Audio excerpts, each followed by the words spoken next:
Good morning, everyone. Good morning, Rabbi. Good morning, Roy.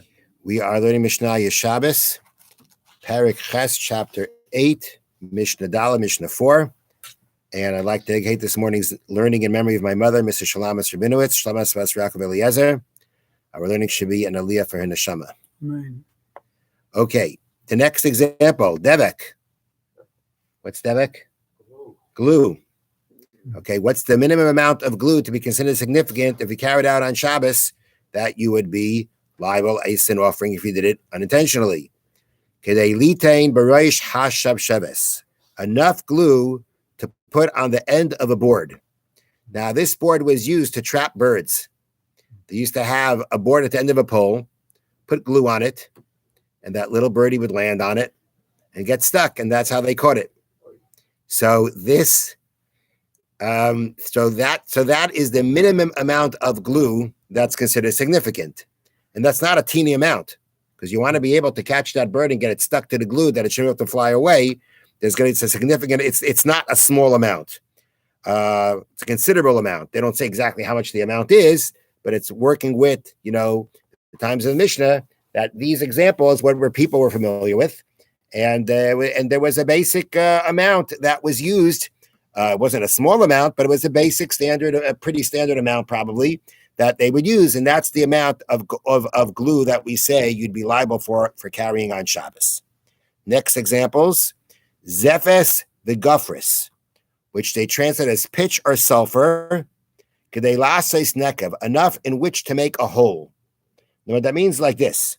That means that they used to have containers of mercury. Okay? Containers of mercury. They probably use it for medicinal purposes, right? Mm-hmm. I think in those days they did. I'm not sure. But basically, they had these containers of mercury. In the Bartanura, it's called kesef chai, raw silver. But it means mercury. The art scroll translated as mercury. Are these containers with Quicksilver. Quicksilver. Is that mercury? That's the same thing as mercury? Yeah. Okay, well, that's what it is. Okay. So now, they had it in these containers. The containers were sealed with pitch or sulfur, and they used to make a small hole in the seal so that they could pour out the mercury carefully. So the Mishna is saying enough sulfur or pitch to use as a seal on the mercury container, and enough that you can actually make a hole in it also for the mercury to come out from. That's the minimum amount of sulfur or pitch to be liable for carrying on Shabbos. Next, shaiva, wax. What's the minimum amount of wax? They litain al pinekev cotton, enough to put on or to seal a small hole. The small hole we're talking about here is the small hole that was used in a wine barrel. And the hole was where the wine came out from. When you didn't want the wine to come out, you sealed it with what? With some wax.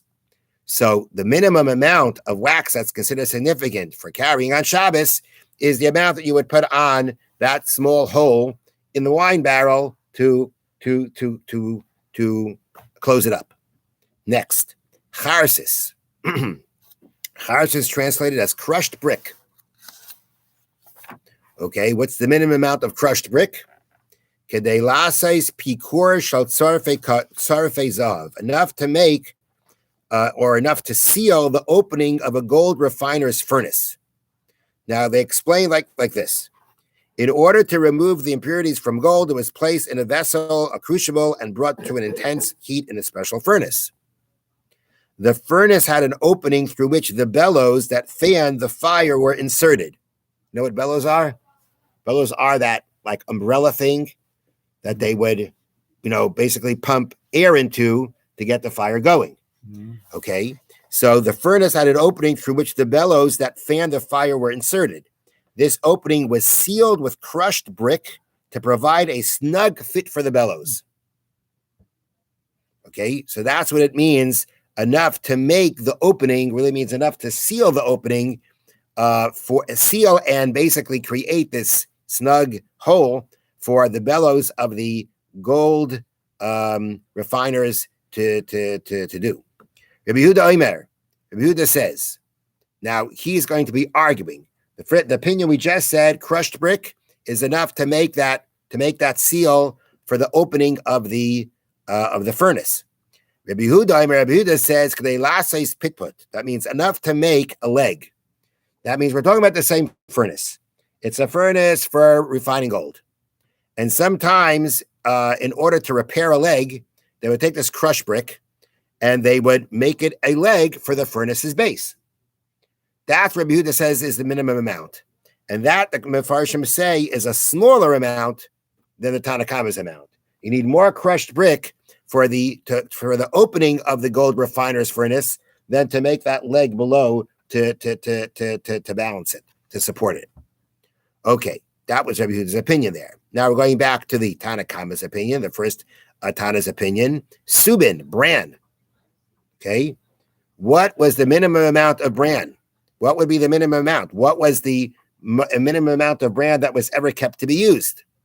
Kedei al pikur shal tzarfei at enough to put over the covering of a gold refiner's furnace to preserve its heat. I don't know how big these furnaces were, but they used bran to keep to hold in to hold in the heat. How big were these furnaces, and therefore how much bran? Doesn't say. But if you wanted to know in the times of the Mishnah, what's the minimum amount of bran? Enough to put over the opening of a gold, actually to put over the opening of a gold refiner's furnace to preserve the heat. How do they put it on by the opening? I don't know. That's what it says. To put over the opening of a gold refiner's furnace. I'm going to assume that the opening means the opening where there was a cover and the bran was on top of the cover. That's what I'm going to assume it means. Okay. So that's Subin. Now we have the last thing called Sid. Sid is lime. So what's the minimum amount of lime? Kedei lasud katana shebabones. Enough to smear on the smallest limb of the young girls. What that means is like this. This lime was used as a hair remover. So enough sid to be used on the smallest limb, which is her little finger, to remove hair from, that would be the smallest amount of sid of lime.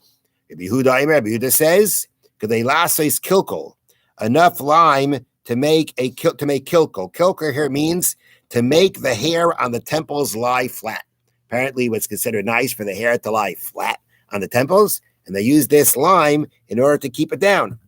Okay, and then the third opinion is Rabbi Nechemia Omer Kedei andifi, enough to make andifi. Andifi was to place below the temples to remove hair that is growing there. Meaning, apparently, there was the sid that was used on even a pinky, and then there was even a smaller amount of sid that was used under the temples to remove hair. Not under the temples, below the temples to remove hair. That was just a more specific area. So basically, they point out here that so we started off with lime to use to smear to remove hair from the smallest limb of a girl. Then Rabbi Yehuda said enough to make to kilka, which is to make the hair lie flat on the temples. That amount is smaller, the amount used even on the pinky to remove the hair. And then you have Nechemia who said for andifi to remove hair below the temple, that's even a smaller amount. So these are amounts for the lime. Different opinions are basically getting smaller and smaller, but the halach and all these things follows the Tanakh in the first opinion. Have a wonderful day. Thank you, Rabbi.